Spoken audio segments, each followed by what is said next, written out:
Jai friends, welcome to the Economy Made Simple class of Athos.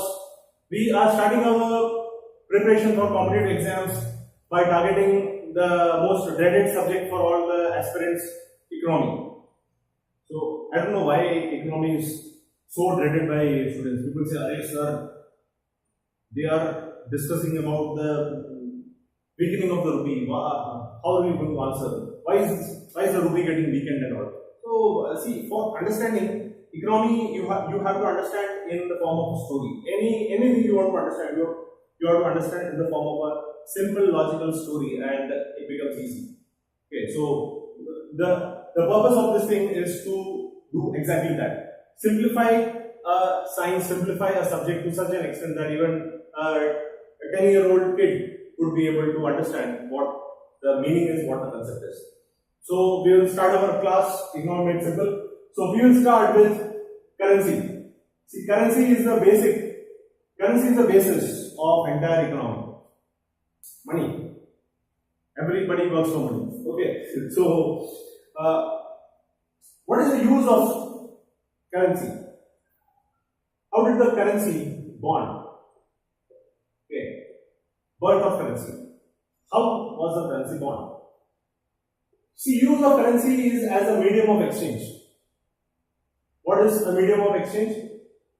That is, suppose I am a farmer, thousands of years back, not now, thousands and thousands of years back when I used to be roaming, with some leaves around my important parts of the body. So, at that time I would be having a small patch of land where I would be growing some mangoes. But my wife and kids say that, "No, Papa, we don't want mangoes today, we want some apples." So I will find some other fellow, some other primitive man who would be growing apples, and I will go to him and tell him in my that primitive language, or my and then tell him in my sign language that I need your apples. I have my mangoes. You take my mangoes, you give me apples, like that. So the humans required whatever requirements human had. They had to pay something and they had to take it. Okay, every human being has a requirement, has a need, and it has to be fulfilled. It cannot be fulfilled by him alone. I cannot grow food also. I cannot manufacture a car for myself also. I cannot build a house also. I have to take the help of other human beings who do this profession, who do this job. And when I take their help, I need to pay them. So that is how currency is born, as a medium of exchange. Now, earlier days, the example which I told of mangoes and apples, this is what we call as the barter system. When we exchange goods for goods. What happened is that in this, the problem with this barter system is that, suppose if I want some wheat, so I have to go and find some fellow who is growing wheat, and then I have to negotiate with him and tell him that, "No, I want so much mangoes, you can take my mangoes, give me some wheat." Now there are two problems over here. The person who is growing wheat may not require mangoes. He told, "Nobody eats mangoes in my house, I don't want your mangoes, throw it away." Or else he may say that, "I will give you wheat, but I will take all the mangoes with you, and I will give you this much wheat. My wheat is very costly." So all these kind of disputes, all these kind of problems used to come in the barter system. So what the people did? People went to their governments, the people who ruled them, and they told them that we are having this problem. We are not able to exchange goods among ourselves. There are a lot of disputes happening, and we are not getting what we want at one place. So what the government told? Okay, you don't worry. We will find something which can be used as a currency. We will make something which you can use as a exchange in return for goods or any services. Now, for making any item as currency, what should be the requirement? you can pause the video and think for 1 or 2 minutes before I can continue. Okay. See, for making anything as a currency, the first requirement is it has to be rare. Anything that is abundantly and freely available, like stone lying on the road, cannot be used as a currency. Because if you go with a pouch of stones to the shopkeeper and tell him to give one packet of biscuit, he will say that I can also see stones over there, I can also pick up those stones, I don't need those stones. Throw it away. So anything which is freely available and abundant has no value. Just like the videos that we produce. It is free, it is abundant, so it has no value. But if any XYZ coaching center which charges lakhs of rupees from your pocket and doesn't give anything much in return, that has got a lot of value because thousands of years back many people would have cleared IAS from that institute. Okay, so just joking. So the first requirement for a currency is that it has to be there. Okay, what is the second requirement? Now see, one interesting idea I will tell you. You would have heard about the word salary. This word comes from the word salarium. And the meaning of this salarium is a Latin word. The meaning of this word is salt. In ancient Rome, salt was so rare that it was used as a medium of exchange. It was used as a currency. The people, the laborers who used to work in the gold mines, they used to be paid in pouches of salt, in bags of salt.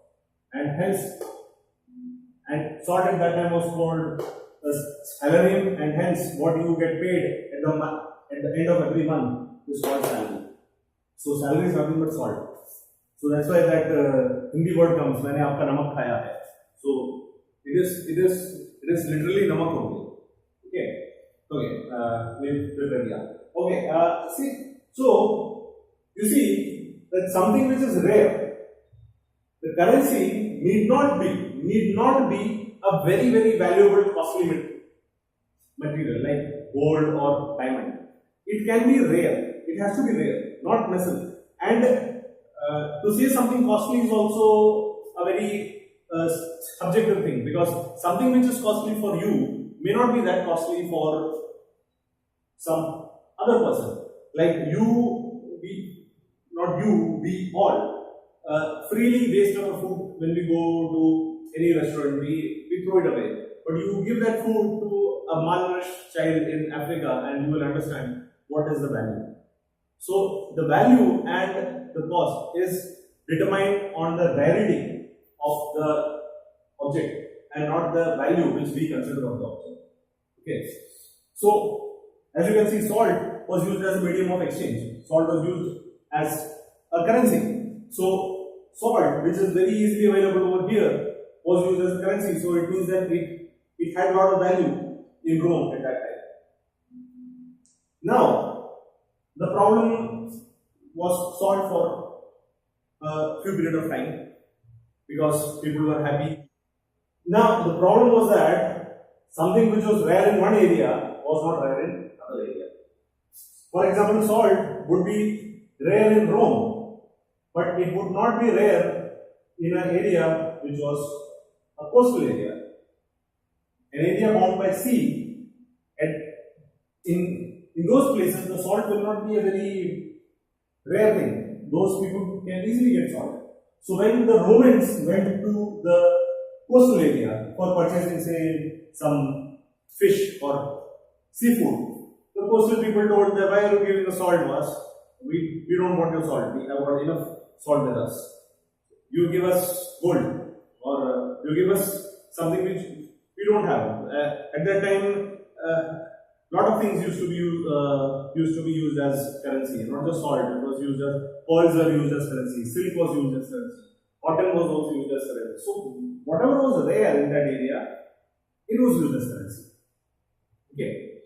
So now, second thing, one more thing. There are two characteristics for a currency to be for anything to be called as currency. First is there. Second is what? Think. Please Please pause and think. We want you to think. We don't want you to, be listeners only. Okay. The second thing is, just extend this story further. The laborer gets a pouch of salt. The poor fellow goes to a shopkeeper and tells him, please give me some wheat, please give me some fruits, please give me some, rice and all. So, because he cannot eat the salt and live, his family cannot eat the salt and live. So what if the shopkeeper says that no, I don't want your salt? The salt is not acceptable to you.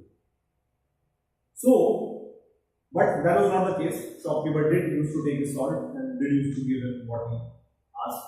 And that is the second characteristic requirement for anything to be categorized as currency. It has to be acceptable by all. Acceptance is very, very important.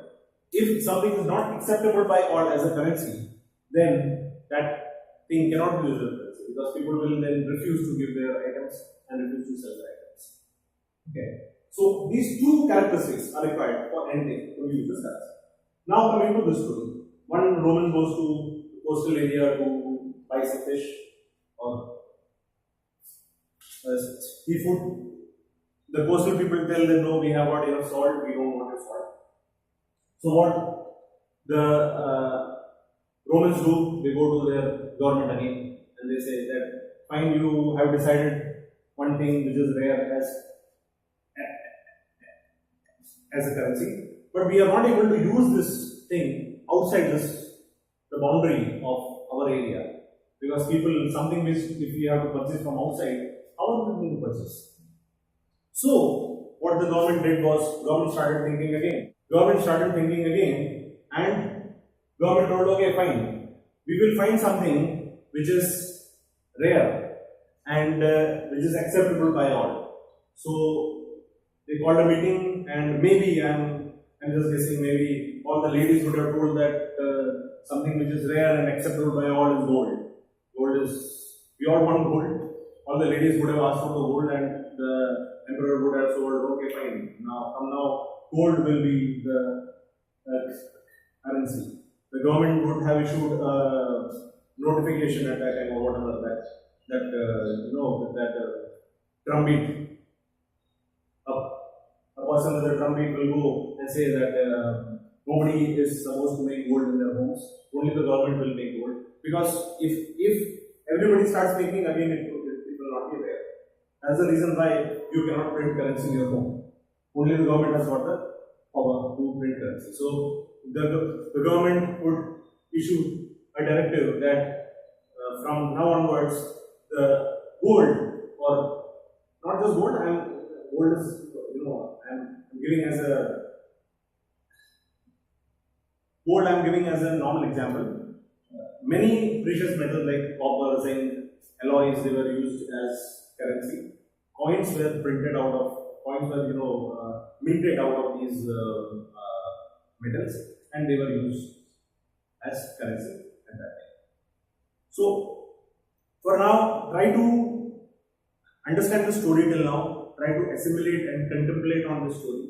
In our next class, we will go further and learn about and listen about the story of currency, and how the currency became the currency of today, and why it is strengthening, weakening, and going up and down and all. All these things we will try to answer. Okay, till then.